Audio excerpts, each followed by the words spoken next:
The day my son sold my house without telling me, I lost far more than a place to live. I lost the last piece of my wife. The last place where I could still hear her laugh. The last place that still felt like home.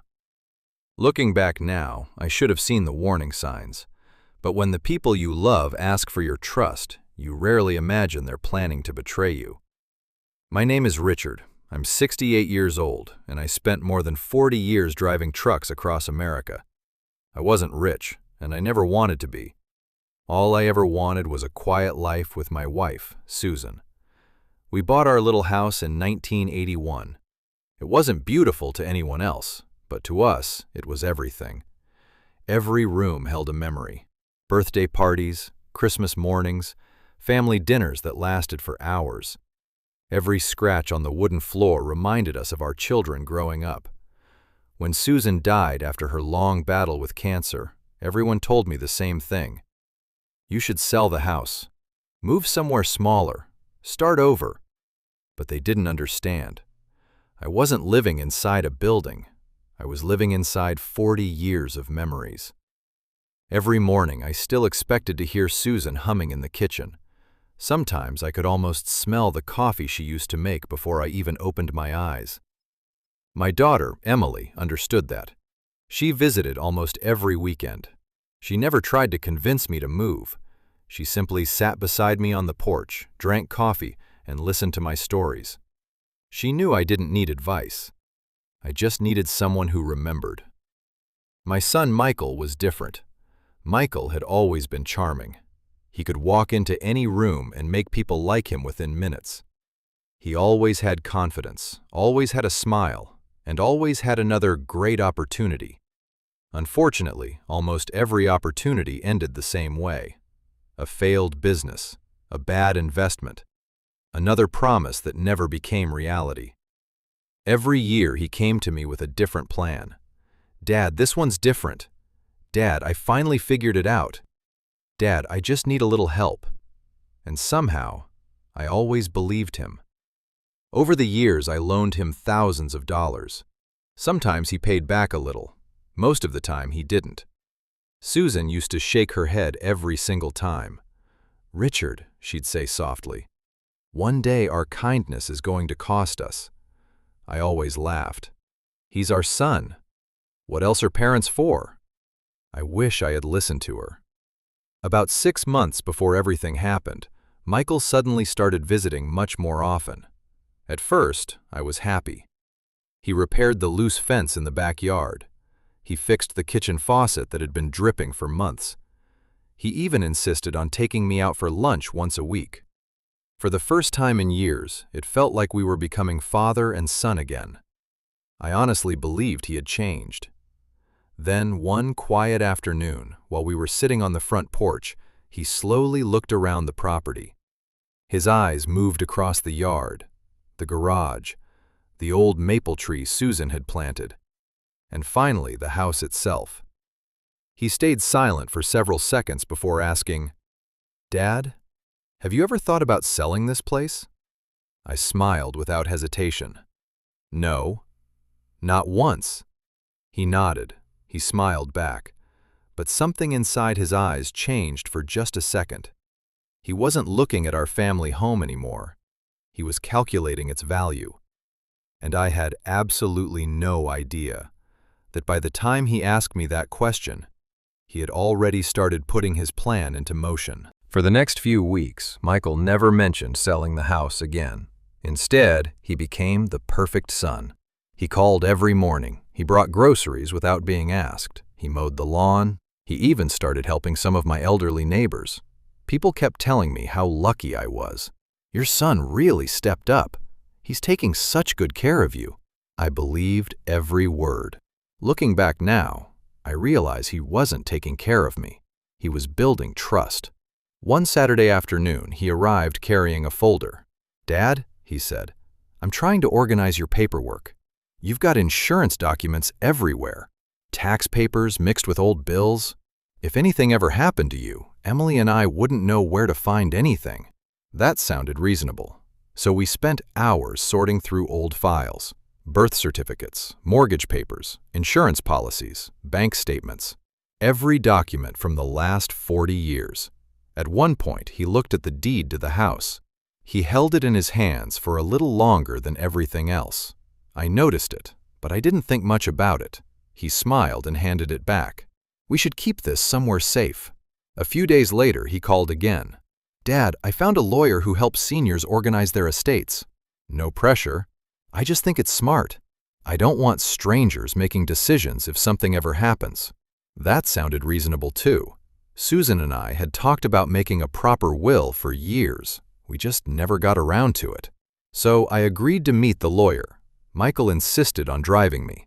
The office looked professional, clean, quiet. The receptionist welcomed us by name. Everything felt legitimate. The lawyer spoke calmly. He explained wills, power of attorney, medical directives. Most of it sounded complicated. I trusted Michael to explain the parts I didn't understand. Every few minutes he'd smile and say, "It's just standard paperwork, Dad. Everyone signs these." I remember feeling embarrassed. My eyesight wasn't what it used to be. The legal language blurred together. I asked, "Should I read all of this?" Michael laughed. "You'll be here all day." The lawyer already explained everything. Just sign where the tabs are. So I did. Page after page, signature after signature, without reading a single line.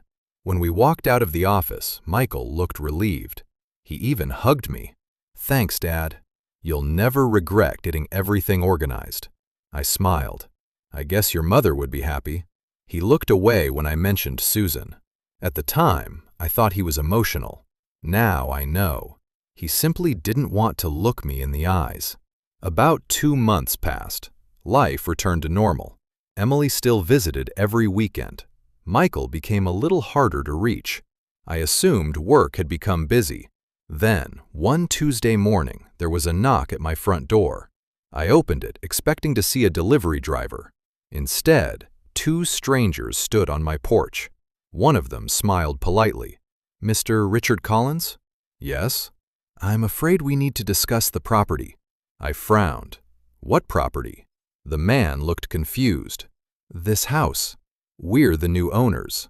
For a few seconds, I honestly thought they had the wrong address. I stared at them, waiting for one of them to laugh, to tell me it was all some terrible misunderstanding. Instead, the man reached into his briefcase and pulled out several documents. "I'm sorry, Mr. Collins, but according to the county records, this property was legally transferred several weeks ago."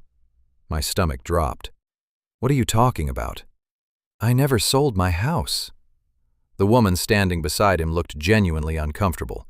She quietly said, "We bought it through a real estate agency."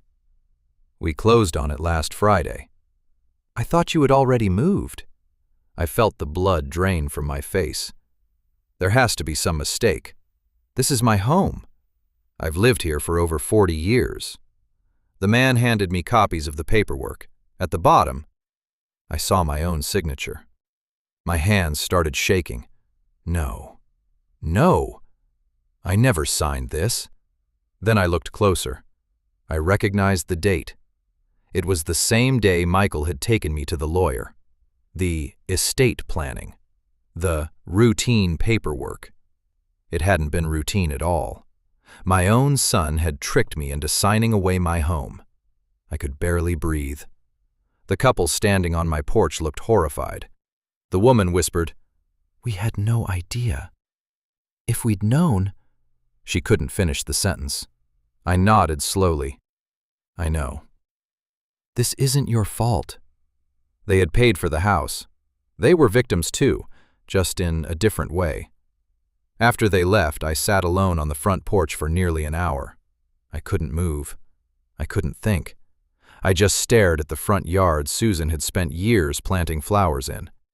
Everything looked exactly the same, yet somehow, it already wasn't mine anymore.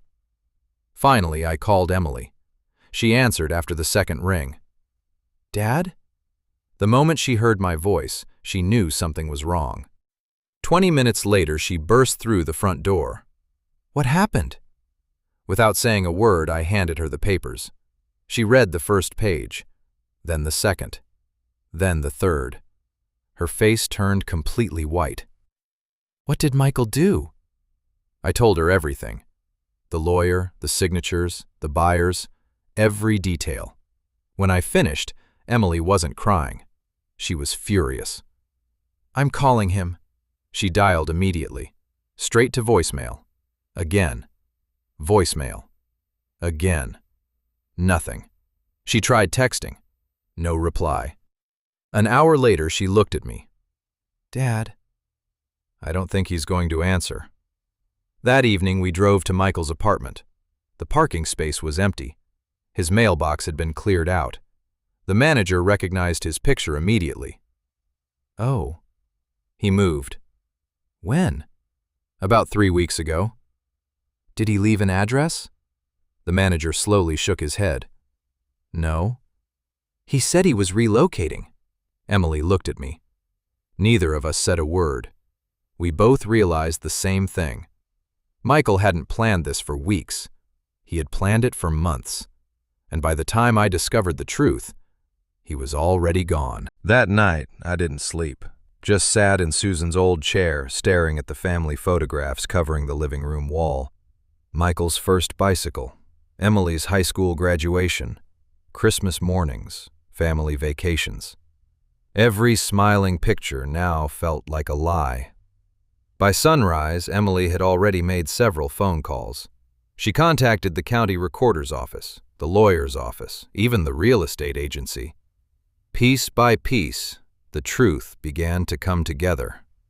Michael hadn't forged my signature. He hadn't broken into my house. He hadn't even stolen the deed. He had done something much worse.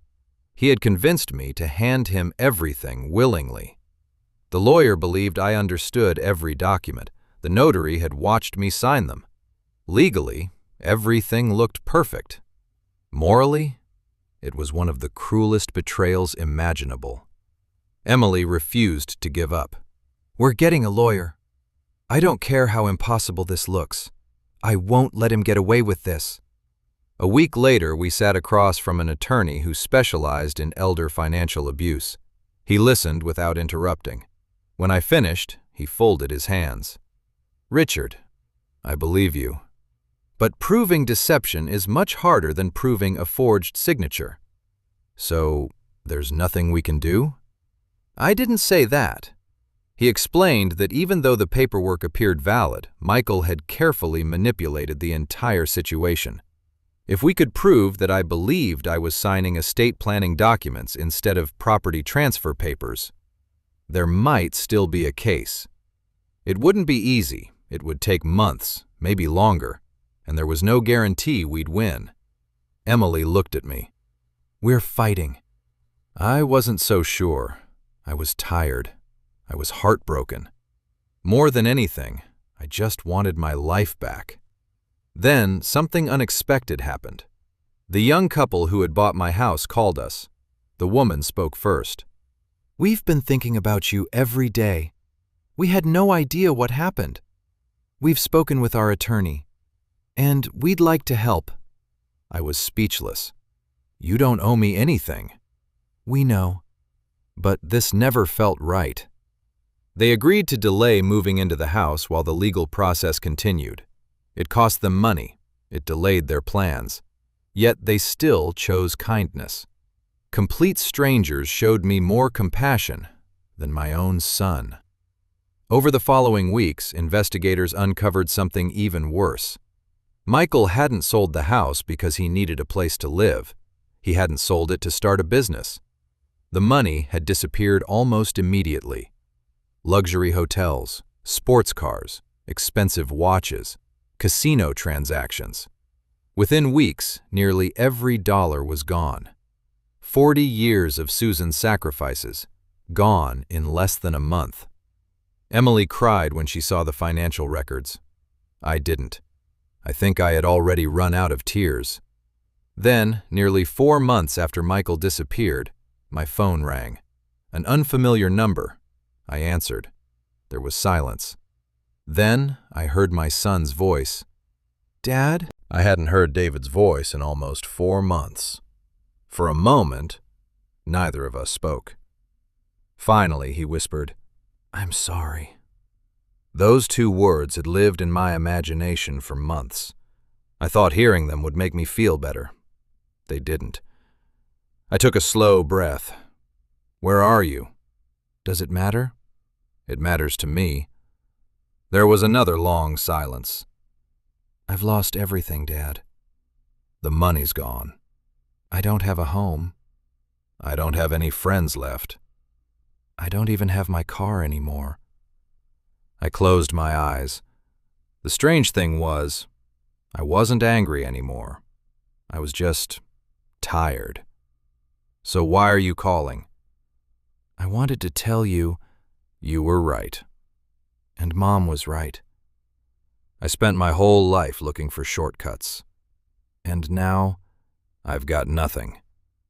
For the first time, he sounded like a little boy again. The same little boy who used to run into the house after school asking his mother what was for dinner. I almost cried. Almost. But some wounds are simply too deep. "David, I loved you every single day of your life. I would have helped you. You never had to steal from me." His voice broke. "I know. I just thought if I could fix everything first, you'd never find out." I looked around the living room. Susan's chair, the family photographs, the old clock on the wall. "You didn't just sell a house. You sold the place where your mother loved you. You sold every Christmas morning, every birthday, every family dinner. You sold 40 years of memories." He didn't answer, because there was nothing left to say. The legal case continued for several more months. With the help of the buyers, our attorney, and the evidence showing exactly how the documents had been presented to me, the court ruled that the transaction had been obtained through deception. The sale was canceled. Ownership of the house was returned to me. The young couple received every dollar they had paid. In the end, the only person who truly lost everything was David. People still ask me if I ever forgave my son. The truth is, forgiveness and trust are not the same thing. I chose to forgive him, not because he deserved it, but because carrying hatred every day would have destroyed the rest of my life. Trust, however, never came back. Some things, once broken, can never be put together the way they were before. Today, I still live in the same little house Susan and I bought back in 1981. I still drink my morning coffee on the front porch. I still catch myself looking toward the kitchen, expecting to hear her humming one more time. Sometimes, I think about everything that happened, and I realize the greatest lesson wasn't about money. It wasn't about property. It wasn't even about betrayal. It was about protecting the people you love, without letting love blind you. Because kindness is one of the greatest gifts we can give. But kindness without wisdom can become the most expensive mistake of your life. If this story taught me anything, it's this: never sign a document you haven't read, even if the person handing it to you is someone you've loved your entire life.